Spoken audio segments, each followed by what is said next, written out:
Students, आप सभी का हमारे यूट्यूब चैनल पर स्वागत है। तो हम बात करने वाले हैं सीटेट के एग्ज़ाम को लेकर और आज की हमारी जो क्लास है वो है सीडीपी की, यानी कि बाल विकास एवं शिक्षा शास्त्र, जिसमें हम आपको पेडागोगी का भी कराएंगे और जो प्रीवियस ईयरली क्वेश्चंस हैं उनको लेकर हम आए हैं। क्योंकि प्रीवियस ईयरली या सीटेट एक ऐसा एग्ज़ाम है जिसमें आप जितने ज़्यादा प्रीवियस ईयरली टेस्ट और क्या कहते हैं प्रीवियस ईयरली प्रैक्टिस सेट जो हैं, मॉक टेस्ट हैं, और जितना ज़्यादा आप इन्हें सॉल्व कर लेंगे उतना ही अच्छा आप सीटेट में स्कोर कर पाएंगे। तो चलिए हम आज आपको कराएंगे बाल विकास का जो प्रैक्टिस सेट है उसे कराएंगे और जो कोशिश करेंगे कि आपको बहुत ही अच्छी तरीके से समझा पाएँ। अगर आपको हमारा कंटेंट भी पसंद आता है तो चैनल को लाइक शेयर भी और सपोर्ट करना बिल्कुल भी ना भूलें। और ये जो आपका एग्ज़ाम है, आपका जून में एग्ज़ाम होगा, उसके लिए हम प्रैक्टिस सेट करा रहे हैं। अभी आपके पास टाइम भी अच्छा खासा है, 3-4 महीने हैं आपके पास, तो उसमें आपकी अच्छे से तैयारी हो जाएगी। साथ ही हम आपको मॉक टेस्ट सीरीज़ भी कराएंगे, प्रैक्टिस सेट तो करा ही रहे हैं और थ्योरी सेट भी हम आपको कराते हुए चलेंगे। तो चलिए हम इसमें स्टार्ट करते हैं। हमारा पहला क्वेश्चन रहेगा, तो प्राथमिक स्तर पर एक शिक्षक को निम्न में से किसे सबसे महत्वपूर्ण विशेषता मानना चाहिए। यानी कि जो प्राइमरी स्कूल का जो टीचर होता है, तो इनमें से जो ऑप्शन दिए गए हैं उनमें से कौन सी विशेषता है जिससे सबसे ज़्यादा एक टीचर में होनी चाहिए। धैर्य और दृढ़तापूर्ण, या शिक्षण पद्धतियों और विषयों के ज्ञान में दक्ष होना, या फिर अति मानक भाषा में पढ़ाने में दक्षता, या पढ़ाने की उत्सुकता। तो एक शिक्षक में क्या होना चाहिए? तो मेरे हिसाब से और आपके इसका जो आंसर करेक्ट रहेगा वो होगा एक धैर्य और दृढ़ता। क्योंकि प्राथमिक स्तर के जो बच्चे होते हैं वो काफ़ी छोटे छोटे बच्चे होते हैं और उन्हें धैर्यपूर्वक ही पढ़ाया जा सकता है। ऐसा तो नहीं हो सकता है ना कि हमने उनसे कह दिया कि बेटा ये सब कर लो और आप बच्चे कर लेंगे, नहीं। क्योंकि जो छोटे बच्चे होते हैं वे बहुत ही ज़्यादा चंचल होते हैं, तो उनके लिए एक शिक्षक को धैर्यपूर्ण दृढ़ता से उन्हें पढ़ाना पड़ता है। जब अगर धैर्य नहीं रखेगा तो बहुत जल्दी वो अपना आपा खोने लगता है। तो इसमें सबसे ज़्यादा जो करेक्ट आंसर जो आपका रहेगा वो यही हो जाएगा, धैर्यपूर्ण और दृढ़तापूर्ण बच्चों को पढ़ाना। ये सबसे ज़्यादा महत्वपूर्ण विशेषता एक प्राथमिक शिक्षक की होती है। ठीक है, तो आगे हम चलेंगे नेक्स्ट क्वेश्चन पर। नेक्स्ट क्वेश्चन में आपसे पूछा गया है कि एक शिक्षिका अपने लोकतांत्रिक स्वभाव के कारण विद्यार्थियों को पूरी कक्षा में कहीं भी बैठने की अनुमति देता है। कुछ शिक्षार्थी एक साथ बैठते हैं और चर्चा करते हैं या सामूहिक पठन करते हैं, कुछ चुपचाप बैठकर अपने आप पढ़ते हैं। एक अभिभावक को यह पसंद नहीं आता। इस स्थिति से निपटने का निम्न में से कौन सा तरीका सबसे बेहतर हो सकता है। तो ये कौन सा तरीका सबसे बेहतर हो सकता है? तो चलिए हम इसके ऑप्शन भी देख लेते हैं।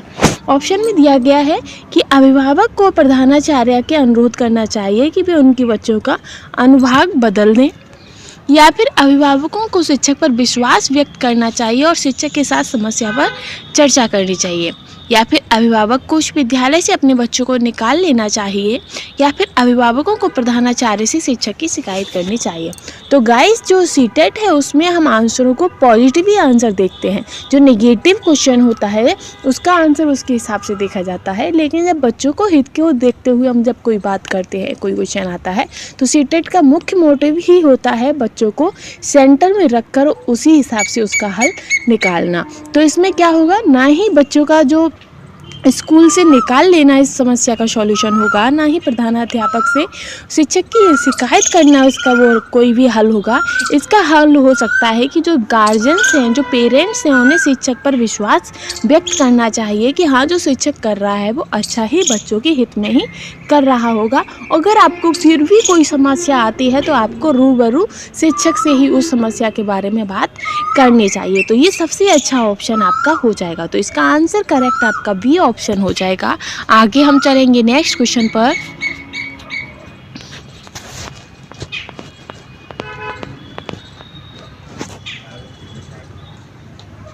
नेक्स्ट क्वेश्चन है कि वह अवस्था जब बच्चा तार्किक रूप से वस्तुओं व घटनाओं के विषय में चिंतन प्रारंभ करता है तो वह कौन सी अवस्था होती है।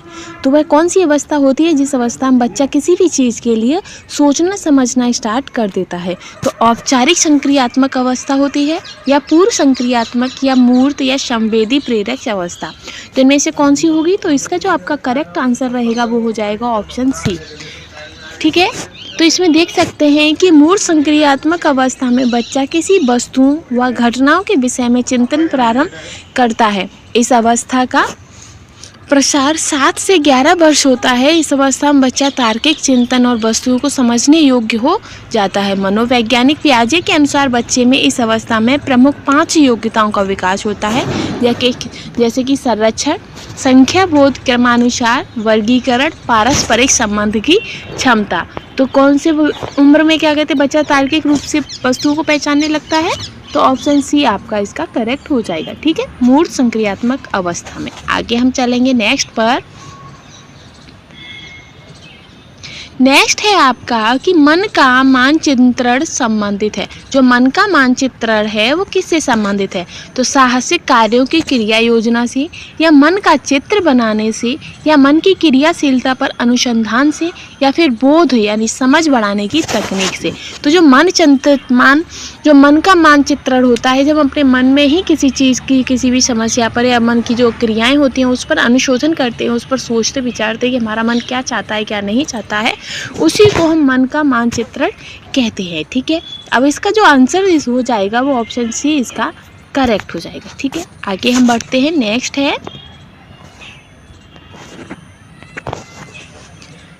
है कि विशेष रूप से प्राथमिक स्तर पर विद्यार्थियों को सीखने संबंधी समस्याओं को संबोधित करने का सबसे बेहतर तरीका क्या है? तो उसका सबसे बेहतर तरीका क्या होगा? ऑप्शन ए है महंगी और चमकदार सहायक सामग्री का उपयोग करना, या फिर सरल और रोचक पाठ्य पुस्तकों का प्रयोग करना, या फिर कहानी कथन पद्धति का प्रयोग करना, या क्षमता के अनुरूप विभिन्न शिक्षण पद्धतियों का प्रयोग करना। तो इसका क्या आंसर हो जाएगा? प्राथमिक स्तर पर विद्यार्थियों को सीखने संबंधी समस्याओं को संबोधित करने का सबसे बेहतर तरीका क्या है? तो क्षमता के अनुरूप विभिन्न शिक्षण विधियों को प्रयोग करना, यानी कि बच्चा की क्षमता क्या है, बच्चा कैसे समझ सकता है, उनकी क्षमता के अनुसार बच्चों को देखते हुए हमें जो हमारी शिक्षण पद्धतियाँ हैं उनका प्रयोग करना चाहिए। तो ऑप्शन डी इसका करेक्ट हो जाएगा। ठीक है, आगे हम बढ़ेंगे नेक्स्ट क्वेश्चन पर।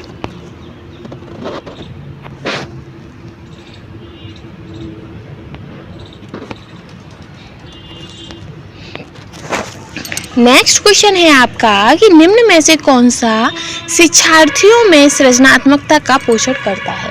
तो इनमें से वह कौन सा है जो शिक्षार्थियों का पोषण करता है सृजनात्मकता के रूप में? प्रत्येक शिक्षार्थी की अंतर्जात प्रतिभाओं का पोषण करने के अवसर उपलब्ध कराना, या फिर विद्यालय जीवन के प्रारंभ से उपलब्धि के लक्ष्यों पर बल देना, या फिर परीक्षा में अच्छे अंकों के लिए विद्यार्थियों की कोचिंग करना, या फिर अच्छा शिक्षा के व्यवहारिक मूल्यों के लिए विद्यार्थियों का शिक्षण। तो क्या बच्चों की सृजनात्मकता का पोषण करता है? तो प्रत्येक शिक्षार्थी की अंतर्जात प्रतिभाओं का पोषण करने के लिए अवसर देना, यानी अंतर्जात यानी कि जो प्रत्येक बच्चे में कोई ना कोई प्रतिभा होती है, कोई ना कोई विशेषता होती है। आप सभी को पता ही होगा कि प्रत्येक बच्चा खुद में ही एक विशिष्ट होता है। तो उसी हिसाब से जो बच्चा है उसके अंदर जो भी प्रतिभाएं हैं उसको सृजनात्मक उसको पोषण करना कि हाँ आप इसे कर सकते हैं। कुछ बच्चों की ड्राइंग अच्छी होती है, कुछ बच्चे डांसिंग में अच्छे होते हैं, कुछ बच्चे खेल कूद में। तो जो उनका जो पोषण है हमें उन्हीं चीज़ों पर पोषण करना चाहिए। आपने देखा होगा जैसे कोई छोटे छोटे पौधे होते हैं, हम उनका पोषण करते हैं, पालन पोषण करते हैं तो वह बढ़ते फूलते हैं। उसी तरीके से बच्चों का भी जो उनकी सृजनात्मकता की जो विशेषताएं हैं उनका अगर पोषण करने का जो अवसर होते हैं उपलब्ध कराए जाएं तो बच्चा काफ़ी बेहतर तरीके से अपना सृजनात्मकता का पोषण कर सकता है। तो ये इसका जो आंसर रहेगा वो ऑप्शन ए इसका करेक्ट आंसर हो जाएगा। ठीक है फ्रेंड्स, अब आगे हम बढ़ेंगे नेक्स्ट क्वेश्चन पर। आई होप जो मैं आपको क्वेश्चंस करा रही हूँ वो आपको समझ आ रहे होंगे। अगर फिर भी आपको कोई भी डाउट रहता है तो आप हमें कमेंट में हमसे पूछ सकते हैं, और अगर आपको कोई हमें राय देनी है तो वो भी आप हमें कमेंट में बता सकते हैं। और हमारे चैनल को भी लाइक शेयर और सब्सक्राइब और सपोर्ट करना बिल्कुल भी ना भूलें। आगे हम चलते हैं नेक्स्ट क्वेश्चन पर। 7वें क्वेश्चन पर हम चलेंगे। 7वें क्वेश्चन में पूछा गया है कि पियाजे के अनुसार निम्नलिखित में से कौन सी अवस्था में बच्चा अमूर्त संकल्पनाओं के विषय में तार्किक चिंतन करना आरंभ करता है? तो अमूर्त कैसी? मूर्त नहीं, ठीक है, अमूर्त। तो जो अमूर्त चिंतन होता है वो बच्चा औपचारिक संक्रियात्मक अवस्था यानी कि 12 वर्ष से ऊपर करना स्टार्ट कर देता है। यानी कि जब बच्चे को सामने कुछ दिख भी नहीं रहा है फिर भी वो उस बारे में सोचता है, ये जो चिंतन होता है, इस तरीके का जो चिंतन होता है वो बच्चा 12 वर्ष के ऊपर में यानी कि औपचारिक संक्रियात्मक अवस्था में कर देता है। और ये जो चारों ही जो विशेषता है और जो अवस्था है ये इनको किसने दी है? तो ये पियाजे ने दी है। संवेदी प्रेरक जो अवस्था है वो 0 से 2 वर्ष तक रहती है पियाजे के अनुसार। फिर उसके बाद पूर्व संक्रियात्मक अवस्था आती है जो कि 2 से 7 वर्ष रहती है। फिर उसके बाद मूल संक्रियात्मक अवस्था आती है जो कि 7 से 11, और लास्ट में आपकी आती है औपचारिक संक्रियात्मक अवस्था। तो ये अवस्थाओं का जो सिद्धांत है ये आपका पियाजे ने दिया है। आगे हम चलेंगे नेक्स्ट क्वेश्चन पर कि सीखना समृद्ध हो सकता है यदि कक्षा में। सीखना समृद्ध हो सकता है कैसे? तो कक्षा में अधिक से अधिक शिक्षण सामग्री का प्रयोग करके सीखना समृद्ध हो सकता है, या फिर शिक्षण विभिन्न प्रकार के व्याख्यान और स्पष्टीकरण का प्रयोग करके हो सकता है, या फिर कक्षा में आवधिक परीक्षाओं पर अपेक्षित ध्यान दिया जाए उससे हो सकता है, या फिर वास्तविक दुनिया से उदाहरणों को कक्षा में लाया जाए जिनमें विद्यार्थी एक दूसरे से अंतः क्रिया करें और शिक्षक उस प्रक्रिया को सुगम बनाए। तो इसका आंसर क्या होगा फ्रेंड्स? तो सीटेट में एक ही सिद्धांत आपको हमेशा लेके चलना है सीटेट में कि बच्चे को रखना है बीच में, ठीक, और परस्पर तो यानी कि बच्चों के लिए। तो इसमें जिस भी ऑप्शन में बच्चा बीच में आ जाए, बच्चा केंद्र बिंदु में आ जाए, वो ऑप्शन आपका हमेशा ही करेक्ट होगा सीटेट में। तो इसका भी आंसर जो है कि वास्तविक दुनिया के उदाहरणों को कक्षा में लाया जाए जिसमें विद्यार्थी एक दूसरे से अंतःक्रिया करके शिक्षक उस प्रक्रिया को सुगम बनाए। तो इसका आंसर क्या हो जाएगा? इसका आंसर ऑप्शन डी करेक्ट हो जाएगा। आगे हम चलेंगे नेक्स्ट क्वेश्चन पर। नेक्स्ट क्वेश्चन रहेगा आपका 8वें के बाद 9वां क्वेश्चन आएगा।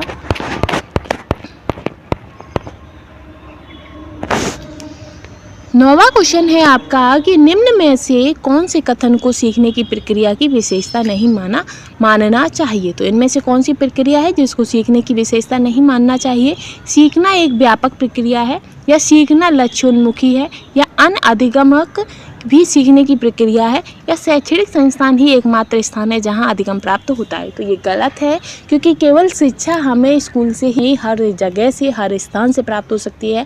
आपको पता होगा कि छोटा सा जो बच्चा होता है, बच्चे का पहली पाठशाला क्या होता है? माँ का घर, यानी कि जहाँ वो रहता है वहाँ सबसे पहले वो सीखना स्टार्ट करता है, और जो स्कूल आता है वो आपका द्वितीयक श्रेणी में आता है। तो ये गलत हो जाएगा कि केवल एक स्कूल या शैक्षणिक संस्थान ही मात्र सीखने का और अधिगम प्राप्त करने का होता है। तो ये गलत है। बच्चा कहीं भी, बच्चा नहीं, कोई भी कहीं से भी कुछ भी सीख सकता है। तो इसका जो आंसर होगा वो ऑप्शन बी हो जाएगा, ठीक है। आगे हम चलते हैं नेक्स्ट पर। नेक्स्ट है 10वां क्वेश्चन की 5वीं कक्षा के दृष्टिबाधित विद्यार्थी के माता पिता और मित्रों द्वारा उसे दैनिक कार्यों को करने में सहायता की जानी चाहिए, या फिर उसके साथ कक्षा में सामान्य रूप से व्यवहार किया जाना चाहिए और श्रव्य सीढ़ी के माध्यम से सहायता उपलब्ध करानी चाहिए, या फिर विद्यार्थी के साथ कक्षा में विशेष व्यवहार करना चाहिए, या फिर उसको निचले स्तर के कार्य में करने की छूट मिलनी चाहिए। तो एक अगर आपकी कक्षा में कोई भी दृष्टिबाधित विद्यार्थी है तो हमें उसके साथ सामान्य रूप से व्यवहार करना चाहिए, ताकि उसे कोई भी ग्लानि ना हो कि उसको कोई कमी है, कुछ भी है, ऐसा उसे कोई भी भार नहीं होना चाहिए। इसीलिए उसके साथ जैसे सभी बच्चों के साथ व्यवहार होता है वैसे ही उसके साथ व्यवहार होना चाहिए, और उसे सहायता उपलब्ध कराने के लिए सीढ़ी, जो श्रव्य सीढ़ी होती है देखने वाली, उनका उपयोग कराना चाहिए, ठीक है। तो इसका जो आंसर रहेगा वो आपका ऑप्शन बी करेक्ट हो जाएगा, ठीक। आगे हम चलते हैं नेक्स्ट क्वेश्चन पर। 11वां क्वेश्चन है आपका कि निम्न में से कौन सा बच्चे की सामाजिक मनोवैज्ञानिक अवस्थाओं के साथ संबंध नहीं है? तो इनमें से कौन सा है ऑप्शन जो कि बच्चे की सामाजिक मनोवैज्ञानिक आवश्यकताओं के साथ संबंध नहीं है? तो संवेगात्मक सुरक्षा की आवश्यकता, या फिर शरीर में अपशिष्ट पदार्थों का नियमित रूप से बाहर निकलना, या संगीत की आवश्यकता, या फिर सामाजिक अनुमोदन तथा सराहनीय की आवश्यकता। तो इसमें से जो मनोवैज्ञानिक है वो आपका आंसर हो जाएगा शरीर में अपशिष्ट पदार्थों का नियमित रूप से बाहर निकलना। इसमें सामाजिक मनोविज्ञान से कोई भी संबंध नहीं है और हमें निगेटिव ही आंसर पूछा है, तो ऑप्शन बी करेक्ट हो जाएगा। आगे हम चलेंगे नेक्स्ट क्वेश्चन पर। नेक्स्ट है आपका 12वां क्वेश्चन कि वह कौन सा स्थान है जहां बच्चे के संज्ञानात्मक विकास को सबसे बेहतर तरीके से परिभाषित किया जा सकता है? तो वह कौन सा स्थान है? तो विद्यालय एवं कक्षा का वातावरण, या सभागार, या घर, या खेल का मैदान। तो जो विद्यालय होता है और विद्यालय में भी कक्षा का जो वातावरण होता है वो बच्चे के संज्ञानात्मक विकास के लिए बेहतर तरीके से परिभाषित किया जा सकता है। तो ऑप्शन ए इसका करेक्ट हो जाता है। आगे हम चलेंगे। 13वां क्वेश्चन है कि डैश को एक अभिप्रेरित शिक्षण का संकेतक माना जाता है। तो किसको अभिप्रेरक शिक्षक का संकेत माना जाता है? कि शिक्षक द्वारा दिया गया उपचारात्मक कार्य, या विद्यार्थियों द्वारा प्रश्न पूछना, या कक्षा में एकदम खामोशी, या कक्षा में अधिकतम उपस्थिति। विद्यार्थी आ गए, यानी कि जब विद्यार्थी जो हैं, बच्चे जो हैं वो क्लास में सक्रिय होंगे, क्लास में क्वेश्चंस पूछेंगे, तभी तो पता चलेगा कि हाँ बच्चे कुछ समझ रहे हैं या नहीं समझ रहे हैं।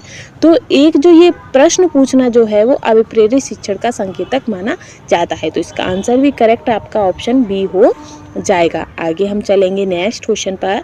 नेक्स्ट क्वेश्चन है आपका कि निम्न में से कौन सा बुद्धिमान बच्चे का लक्षण नहीं है। तो इनमें से वह कौन सा लक्षण है जो कि एक बुद्धिमान बच्चे का नहीं है।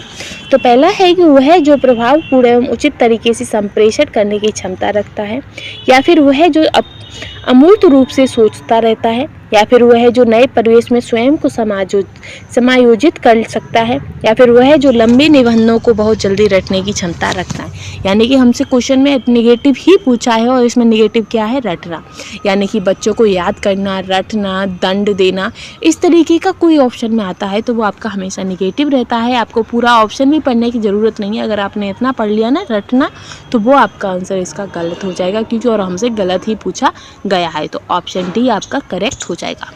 आगे है नेक्स्ट है कि बच्चे दुनिया के बारे में अपनी समझ का सृजन करते हैं, इसका श्रेय डैश को जाता है। तो ये किसने कहा है कि जो बच्चे हैं वो अपनी समझ का सृजन खुद करते हैं। तो ये जो ऑप्शन है इसका जो आंसर करेक्ट होगा वो हो जाएगा पियाजे। तो किसको जाता है इसका श्रेय, पियाजे को जाता है, और पियाजे ने 4 अवस्थाएं दी हैं। ठीक है, आगे हम बढ़ते हैं नेक्स्ट पर। नेक्स्ट क्वेश्चन है कि कृतिका अक्सर घर में ज़्यादा बात नहीं करती, लेकिन विद्यालय में वह काफ़ी बात करती है। तो यह दर्शाता है कि, तो वह क्या दर्शाता है कि वो घर में ज़्यादा बात नहीं करती है लेकिन विद्यालय में काफ़ी बातें करती है। तो यह शिक्षकों की मांग होती है कि बच्चे विद्यालय में खूब बात करें, या फिर कृतिका को अपना घर बिल्कुल पसंद नहीं है, या उसके विचारों को विद्यालय में मान्यता मिलती है, या फिर विद्यालय हर समय बच्चों को खूब बात करने का अवसर देता है। तो इसका करेक्ट आंसर क्या हो जाएगा, इसका आंसर हो जाएगा कि जो कृतिका है उसका जो विचार है उसके, तो विचारों को स्कूल में अच्छी मान्यता मिलती है, उसके विचारों को पसंद किया जाता है, इसीलिए जो कृतिका है वो अपने स्कूल में ज़्यादा बातें करती है। तो इसका आंसर जो रहेगा वो ऑप्शन सी इसका करेक्ट आंसर हो जाएगा। आगे हम चलेंगे नेक्स्ट क्वेश्चन पर। क्वेश्चन है कि एक शिक्षक को अपने विद्यार्थियों की क्षमताओं को समझने का प्रयास करना चाहिए, निम्नलिखित में से कौन सा क्षेत्र इस उद्देश्य के साथ संबंधित है। यानी कि एक टीचर है, उसे अपने बच्चों के बारे में पता होना चाहिए, उनकी क्षमताओं के बारे में अध्ययन करना चाहिए या उनकी क्षमताओं को समझना चाहिए। तो इसके लिए क्या सबसे ज़्यादा इम्पोर्टेंट है, सामाजिक दर्शन का ज्ञान, या मीडिया, या फिर शिक्षा समाजशास्त्र, या फिर शिक्षा मनोविज्ञान। तो बच्चों को समझने के लिए एक शिक्षक को शिक्षा मनोविज्ञान का अच्छा ज्ञान होना चाहिए। तो इसका जो आंसर है वो आपका ऑप्शन सी करेक्ट हो जाएगा। आगे हम चलेंगे 17 के बाद आएगा आपका 18वां क्वेश्चन। 18वां क्वेश्चन में आपसे पूछा गया है कि सीखने की प्रक्रिया में अभिप्रेरणा है। तो सीखने की प्रक्रिया में जो अभिप्रेरणा है वो पिछले सीखे हुए को नए अधिगम से अलग करती है, या फिर शिक्षार्थियों को एक दिशा में सोचने की योग्य बनाती है, या फिर शिक्षार्थियों में सीखने की प्रति रुचि का विकास करती है, या फिर शिक्षार्थियों की स्मरण शक्ति को प्रेरणा बनाती है। तो इसका आंसर क्या हो जाएगा, तो जो अभिप्रेरणा होती है वो शिक्षार्थियों में सीखने की प्रति रुचि का विकास करती है। तो ऑप्शन सी करेक्ट हो जाएगा। आगे चलेंगे नेक्स्ट क्वेश्चन पर। नेक्स्ट क्वेश्चन रहेगा आपका 19वां क्वेश्चन।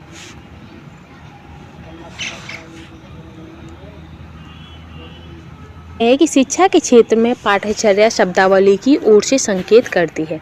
तो शिक्षा के क्षेत्र में पाठ्यचर्या शब्दावली की ओर से संकेत करती है, किस चीज़ का संकेत करती है, तो विद्यालय का संपूर्ण कार्यक्रम जिसमें विद्यार्थी प्रतिदिन अनुभव करते हैं, या फिर मूल्यांकन प्रकृति का, या फिर कक्षा में उपयुक्त की जाने वाली पाठ्य सामग्री का, या फिर शिक्षण पद्धति एवं पढ़ाई जाने वाली विषय वस्तु का। तो किस चीज़ पाठ्यचर्या किस चीज़ की ओर संकेत करती है, तो वो करती है विद्यालय का संपूर्ण कार्यक्रम जिसमें विद्यार्थी प्रतिदिन अनुभव प्राप्त करते हैं, वो क्या हो जाता है, वो आपका पाठ्यचर्या हो जाता है। तो ऑप्शन ए इसका करेक्ट आंसर हो जाएगा। आगे हम चलेंगे 19 के बाद 20वां क्वेश्चन आएगा आपका, जिसमें पूछा गया है कि निचली कक्षाओं में शिक्षण की खेल पद्धति मूल रूप से आधारित है। तो निचली कक्षाओं में जो खेल पद्धति है वो मूल रूप से किस पर आधारित है, शिक्षण पद्धति के सिद्धांतों पर, या विकास एवं वृद्धि के मनोवैज्ञानिक सिद्धांतों पर, या फिर शिक्षण के समाजशास्त्रीय सिद्धांतों पर, या फिर शारीरिक शिक्षा कार्यक्रम के सिद्धांतों पर। तो खेल पद्धति किस पर है? तो जो खेल पद्धति है वो बच्चों के विकास एवं वृद्धि के मनोवैज्ञानिक सिद्धांतों पर आधारित है। ठीक है, क्योंकि खेल खेल के माध्यम से बच्चों का विकास भी होता है, वृद्धि भी होती है और उनका मनोवैज्ञानिक सिद्धांत भी हो जाता है। आगे तो इसका आंसर जो होगा वो ऑप्शन बी करेक्ट हो जाएगा। आगे हम चलेंगे नेक्स्ट क्वेश्चन पर कि नेक्स्ट है कि एक बच्चा अतीत की समान परिस्थिति में की गई अनुक्रियाओं के आधार पर नई स्थिति की प्रति अनुक्रिया करता है, वह किससे संबंधित है? तो यह किससे संबंधित हो जाता है? तो सीखने के प्रभाव के नियम से, या सीखने की प्रक्रिया का अभिवृद्धि नियम से, या फिर सीखने का तात्पर्य नियम से, या फिर सीखने का सादृश्यता नियम पर। तो ये क्या हो जाएगा, यानी कि उसने जो अतीत में कुछ देखा है और वैसा ही कुछ मिलता जुलता वो अगर भविष्य में देख लेता है या वर्तमान में देखता है तो वो उससे क्या करता है, उसके साथ ही उसकी अपनी नई स्थिति की प्रति अनुक्रिया करता है। ठीक, तो ये क्या हो जाएगा? तो ये हो जाएगा आपका सीखने का सादृश्यता का नियम। तो ऑप्शन डी इसका करेक्ट हो जाएगा। आगे हम चलेंगे 20 के बाद 21वां क्वेश्चन आएगा आपका।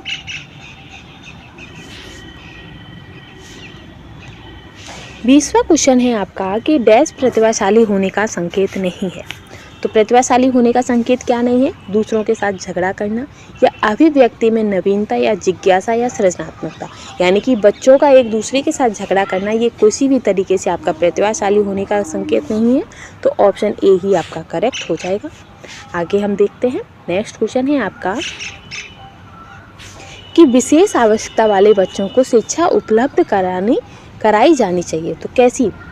तो विशेष विद्यालयों में विशेष बच्चों के लिए विकसित पद्धतियों द्वारा, या विशेष विद्यालयों में, या फिर विशेष विद्यालयों में शिक्षकों के द्वारा, या अन्य सामान्य बच्चों के साथ। यानी कि जो विशेष आवश्यकता वाले बच्चे होते हैं उनको शिक्षा कैसी करानी चाहिए? तो सामान्य बच्चों के साथ ही उन्हें भी शिक्षा देनी चाहिए। ठीक है, ताकि उन्हें किसी भी तरीके का वो नहीं हो। विशेष बच्चे कैसे होते हैं? जैसे कि किसी को आँखों में दिक्कत है, या कानों में है, कोई हैंडीकैप है, तो इस तरीके की जो दिक्कतें होती हैं ये विशेष आवश्यकता वाले बच्चों में आ जाती है। तो इन्हें सामान्य बच्चों के साथ ही रखना चाहिए और थोड़ी थोड़ी इन्हें सुविधाएं देनी चाहिए, लेकिन इनके साथ जो व्यवहार है वो सामान्य बच्चों के साथ ही करना चाहिए, ताकि इन्हें अभी गलत फीलिंग्स ना आए। तो इसका आंसर क्या हो जाएगा? इसका आंसर ऑप्शन डी करेक्ट हो जाएगा। आगे हम चलेंगे 23 के बाद आएगा हमारा 24वां क्वेश्चन।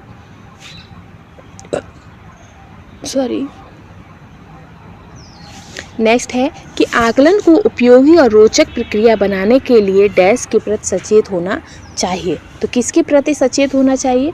कि विद्यार्थियों को बुद्धिमान या औसत शिक्षार्थियों की उपाधि देना। तो उपाधि देना ये गलत हो गया, निगेटिव में आपका आ जाएगा। नेक्स्ट है कि शैक्षिक और शैक्षिक क्षेत्रों में विद्यार्थियों के सीखने के बारे में जानकारी प्राप्त करने के लिए विभिन्न तरीकों का प्रयोग करना, ये कहीं तक सही है। फिर है कि प्रतिपुष्टि फीडबैक देने के लिए तकनीकी भाषा का प्रयोग करना, नहीं, मातृभाषा का प्रयोग। फिर है कि अलग अलग विद्यार्थियों में तुलना करना, तो ये भी निगेटिव आ गया। तकनीकी भाषा भी निगेटिव, उपाधि भी निगेटिव। तो हमारा आंसर क्या हो जाएगा? हमारा ऑप्शन हो जाएगा बी करेक्ट आंसर हो जाएगा। गाइस, सीटेट में एक और नया पॉइंट रहता है, अगर आपने बिल्कुल भी पढ़ाई नहीं की है तो एक क्लिक पॉइंट होते हैं, जैसे कि तुलना हो गया, तकनीकी भाषा हो गई, उपाधि हो गई, ये निगेटिव वर्ड हुआ। अगर सीटेट में आप ऑप्शनों में से निगेटिव वर्डों वाले ऑप्शन छांट लेते हैं तो बचता क्या है? पॉजिटिव, और पॉजिटिव आपका आंसर करेक्ट हो जाता है। एक और ट्रिक हो जाती है कि साथ ही अगर आपको सीटेट में ऑप्शन जो होते हैं वो जो सबसे ज़्यादा लेंथी ऑप्शन है वो आपका करेक्ट हो जाता है। तो इसमें सबसे ज़्यादा लेंथी क्या था? बी था। ठीक है, आगे हम चलेंगे 24 के बाद आएगा हमारा 25वां क्वेश्चन।